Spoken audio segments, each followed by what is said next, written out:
Hello, I'm Hope Logan. I am an actor on Bold and the Beautiful, and many people really love both me and our Bold and the Beautiful drama. So I've come here to share updates about my beloved Bold and the Beautiful. Everyone, please subscribe and support me. If you do, I will keep coming every day with new updates for you. The week ahead on The Bold and the Beautiful unfolds with an undercurrent of tension that slowly tightens its grip, pulling every character into a storm of shifting priorities, fragile alliances, and unsettling mysteries.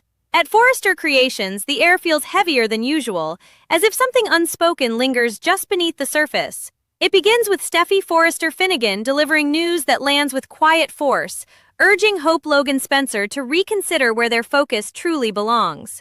There's a firmness in Steffi's tone, a sense of urgency that leaves little room for compromise, and Hope can already feel what's coming before the words are fully spoken. When she responds, suggesting that hope for the future is being pushed aside in favor of couture, there's a flicker of frustration in her voice, one born from a history of uncertainty and repeated setbacks. Steffi, however, stands her ground, reminding Hope that this is a business and survival depends on prioritizing what consistently succeeds, even if it comes at the cost of something more personal. As the conversation lingers, the emotional divide between them becomes impossible to ignore, widening with every passing second. Couture has always been the crown jewel of Forrester Creations, a reliable triumph that brings prestige and profit. While hope for the future exists in a far more fragile space, its success never quite guaranteed.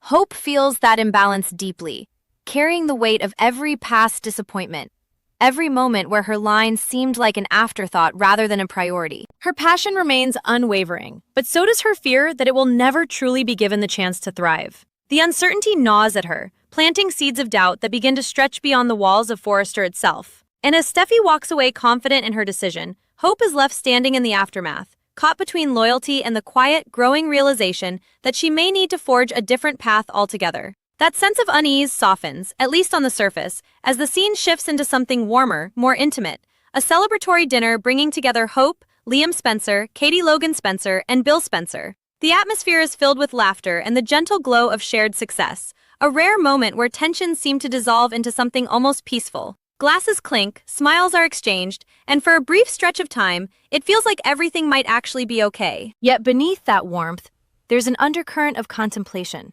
particularly in Katie's eyes, as she watches the others with quiet thoughtfulness. When she finally speaks, her question cuts through the celebration with surprising clarity, gently but firmly steering the conversation toward the future.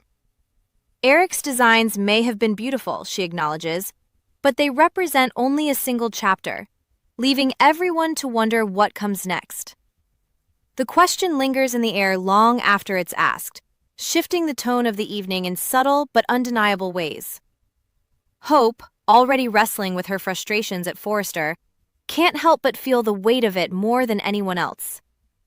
Katie's words aren't just a reflection, they're an invitation, a possibility waiting to be explored. There's a sense that both Katie and Bill might be preparing to offer Hope something more stable, something that values her vision without hesitation or compromise. The idea of leaving Forrester Creations begins to take shape, not as a sudden decision, but as a quiet, persistent thought that refuses to fade. And as the dinner continues, the warmth remains, but it's now laced with anticipation, as if everyone can feel that a turning point is approaching, even if no one has fully said it out loud. But just as the emotional stakes begin to settle into something contemplative, the story takes a sharp and chilling turn, pulling the audience into a moment of pure suspense. Back at Forrester Creations, long after the building should have fallen silent, Dylan finds herself alone, the stillness around her broken only by an unexpected noise. The sound echoes faintly through the space, just enough to make her pause, her instincts immediately on edge. She calls out cautiously, her voice carrying through the quiet as she wonders if it might be Jamie, another employee lingering late. But there's no answer, only the unsettling sense that she's not as alone as she thought. The tension builds slowly, each second stretching longer than the last, as Dylan moves carefully through the dimly lit room. Shadows seem to shift where they shouldn't, and her unease grows stronger with every step. Then, just as her nerves begin to tighten to a breaking point, something moves. A figure concealed behind a rack of dresses, suddenly stepping into view. The moment hits with explosive force, shattering the silence as Dylan lets out a terrified scream, the shock overwhelming her completely. Whoever stands before her has clearly been waiting, lurking in the darkness with intention, turning a quiet night into something far more sinister. The mystery surrounding the intruder only deepens the fear, raising questions that refuse to settle into easy answers. Some believe it could be Luna Nozawa, somehow alive and seeking revenge after everything that's happened, her return driven by unfinished business and a desire to confront Dylan. But there's another possibility, one that feels just as unsettling in its own way. Remy Price, newly reconnected to the canvas with ties that have yet to be fully revealed, may hold the key to this terrifying encounter. If he shares a hidden past with Dylan, perhaps even as a half-brother, the implications become even more disturbing, especially if their history is marked by manipulation and cruel games. As the pieces begin to fall into place, a darker picture emerges, one where this encounter may not be random at all but carefully orchestrated. If Remy is indeed behind it, his methods suggest something deeply personal, a desire not just to confront Dylan, but to unnerve her completely. The possibility of a disguised voice, a staged phone call, even a mask hiding his identity, adds layers of psychological tension that make the situation all the more chilling. This isn't just a scare, it's a calculated act designed to push Dylan into panic, to force her into a state where fear takes over entirely. And as the preview comes to a close, one thing becomes unmistakably clear. Dylan's world is about to spiral into chaos. The fear she experiences in that moment is only the beginning, a spark that will ignite a far more intense chain of events in the days to come. With relationships shifting, loyalties being tested, and danger creeping ever closer, the week ahead promises a collision of emotion and suspense that no one will escape unscathed. The shock of that moment doesn't simply fade once the scream echoes into silence. It lingers, clinging to Dylan long after the initial terror has passed, like a shadow that refuses to loosen its grip. Her heart pounds violently in her chest as she stumbles backward, trying to make sense of what she's just seen, her breath coming in uneven bursts as fear takes hold of her entire body. The dim lighting of Forrester creations only amplifies the disorientation, turning familiar surroundings into something unrecognizable and threatening. Every detail feels distorted, every movement heightened, as if the world itself has shifted into something darker and far less predictable. Whoever stood behind that rack didn't just want to startle her, they wanted to leave a mark, to carve fear into her memory in a way that wouldn't easily be forgotten. And as Dylan tries to steady herself, it becomes painfully clear that this encounter is not an isolated moment, but the beginning of something far more dangerous. As the reality of what just happened begins to settle in, questions flood her mind with overwhelming intensity, each one more unsettling than the last. Was it truly someone she knows? Someone connected to her past in ways she hasn't fully confronted? Or was it something even more calculated, more deliberate than she can yet comprehend? The possibility of Luna Nozawa refuses to fade entirely, lingering like a ghost of unfinished conflict. But there's something about this moment that feels different, more personal, more intentional. The thought of Remy Price begins to surface with increasing clarity, bringing with it fragments of memory that feel both distant and disturbingly vivid. If he is indeed tied to her past, if their connection runs deeper than anyone realizes, then this encounter carries a weight that goes far beyond a simple scare. It suggests a history filled with unresolved tension, with patterns that may now be repeating in far more dangerous ways. And somewhere within that growing realization lies the most unsettling truth of all, that this may only be the first move in a much larger game. If Remy is behind this, then his intentions are not merely to frighten, but to control the narrative, to dictate the pace of events in a way that keeps Dylan constantly off balance. The idea that he might have used disguises, distorted voices, or carefully staged moments to manipulate her perception adds a chilling psychological edge to everything that's unfolding. It means that nothing can be taken at face value, that every interaction, every sound, every shadow could be part of something orchestrated. The fear becomes more than just immediate. It becomes strategic, something designed to wear her down over time rather than break her all at once.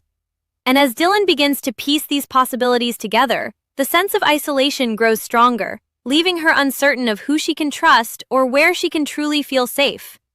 At the same time, across town, the emotional ripple effects of earlier decisions continue to unfold in quieter but no less significant ways. Hope finds herself unable to shake the conversation with Steffi, replaying every word, every implication, as the reality of her situation becomes impossible to ignore. What once felt like a temporary setback now begins to resemble a pattern she can no longer accept, a cycle of uncertainty that threatens to undermine everything she has worked for. Katie's question from the dinner echoes in her mind with renewed clarity, no longer just a passing thought, but a challenge that demands an answer. The idea of stepping away from Forrester Creations begins to take on a new level of seriousness, transforming from a distant possibility into a choice she may soon have to make. And with that choice comes the weight of everything it would mean, leaving behind not just a company, but a legacy, a history, and a part of herself. Liam watches this shift in Hope with quiet concern, sensing the internal struggle she's trying to keep hidden beneath the surface. He knows how much hope for the future means to her, how deeply tied it is to her identity, and the thought of her walking away from it carries its own kind of heartbreak. Yet at the same time, he can see the toll that constant uncertainty has taken on her, the way it has slowly chipped away at her confidence and sense of stability. Bill and Katie, meanwhile, seem increasingly aligned in their perspective, recognizing both the potential in Hope and the opportunity that may lie ahead.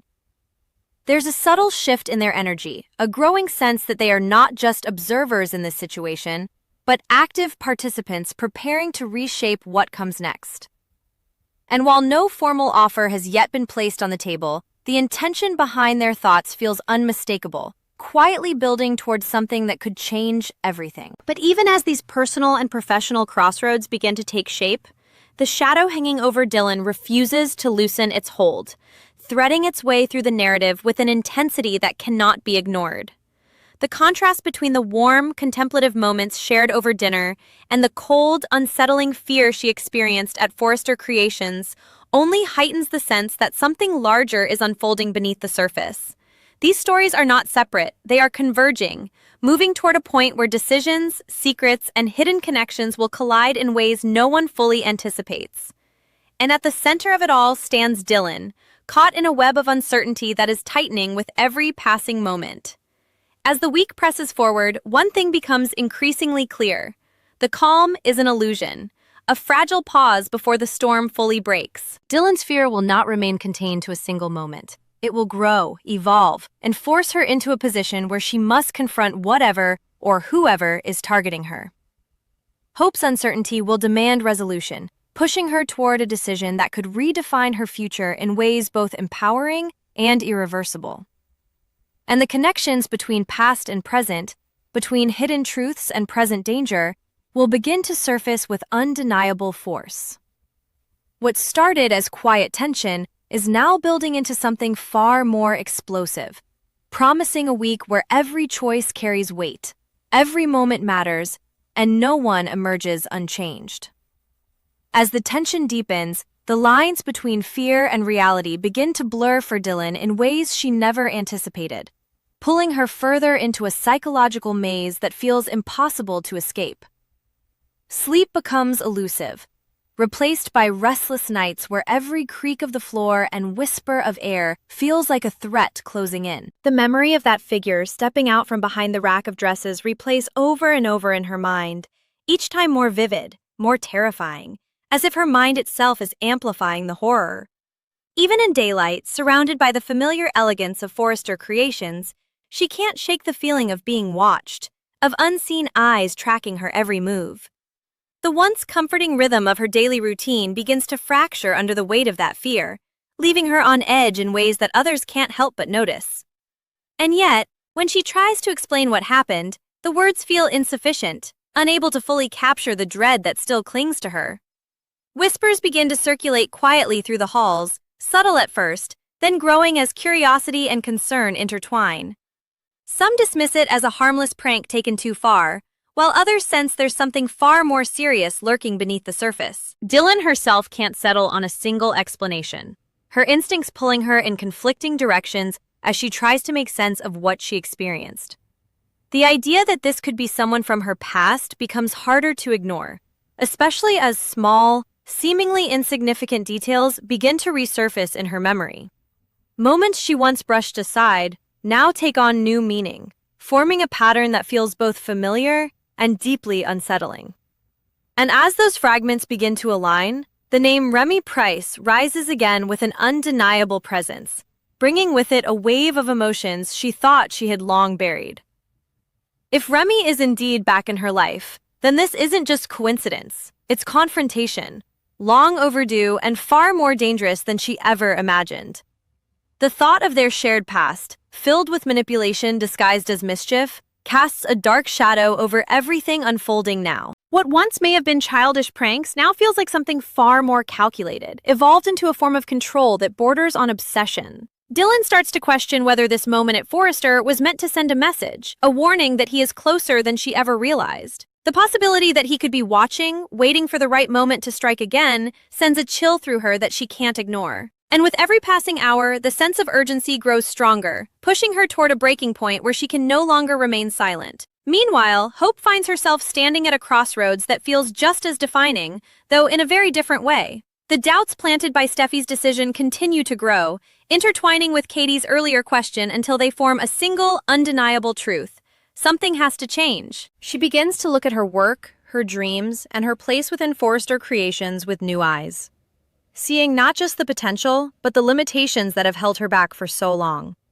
The idea of starting fresh, of building something where her vision is fully supported, begins to feel less like a risk and more like a necessity. It's not just about business anymore. It's about reclaiming control over her future, about refusing to let her passion be treated as secondary. And as that realization settles in, it brings with it a quiet but powerful resolve that begins to reshape her outlook entirely. Katie and Bill, ever perceptive, sense this shift almost immediately, recognizing the moment for what it is, a turning point waiting to be seized. Their earlier reflections now take on a more strategic tone, evolving into a conversation about opportunity, growth, and the possibility of something new. There's a subtle but unmistakable sense that they are preparing to extend an offer, one that could give Hope the stability and creative freedom she has long been denied. It's not presented as pressure, but as possibility, an open door rather than a forced path. And yet, the weight of that possibility is undeniable, carrying with it the promise of change and the risk that comes with stepping into the unknown. For Hope, the decision looms larger with every passing moment, its impact stretching far beyond her own ambitions and into the lives of those around her. Back at Forrester, the tension surrounding Dylan reaches a boiling point as the sense of being watched transforms into something far more tangible. Another unexplained moment, another flicker of movement where there should be none, pushes her closer to the edge, forcing her to confront the reality that this is not going to stop on its own. The fear that once paralyzed her begins to shift into something else, determination. Fragile but growing, fueled by the need to reclaim her sense of safety. She realizes that running from this will only give whoever is behind it more power, more control over her life. And so, despite the fear that still lingers in every corner of her mind, she begins to consider the possibility of facing it head-on, of uncovering the truth no matter how difficult or dangerous it may be. As all these threads continue to tighten, the story moves steadily toward an inevitable collision, where personal decisions and hidden dangers will intersect in ways no one can fully predict. Dylan's fight to understand what's happening to her is no longer just about fear. It's about survival, about taking back control from someone who seems determined to take it away. Hope's journey, meanwhile, becomes a powerful exploration of identity and independence, a decision that could redefine not only her career, but her sense of self. And woven through it all is the quiet but growing sense that these stories are not unfolding in isolation, that the choices being made now will ripple outward, affecting everyone connected to them. By the time the week reaches its peak, the emotional and psychological stakes have risen to a level that can no longer be ignored. Dylan stands on the brink of uncovering a truth that could change everything, even as the danger surrounding her intensifies with each passing moment.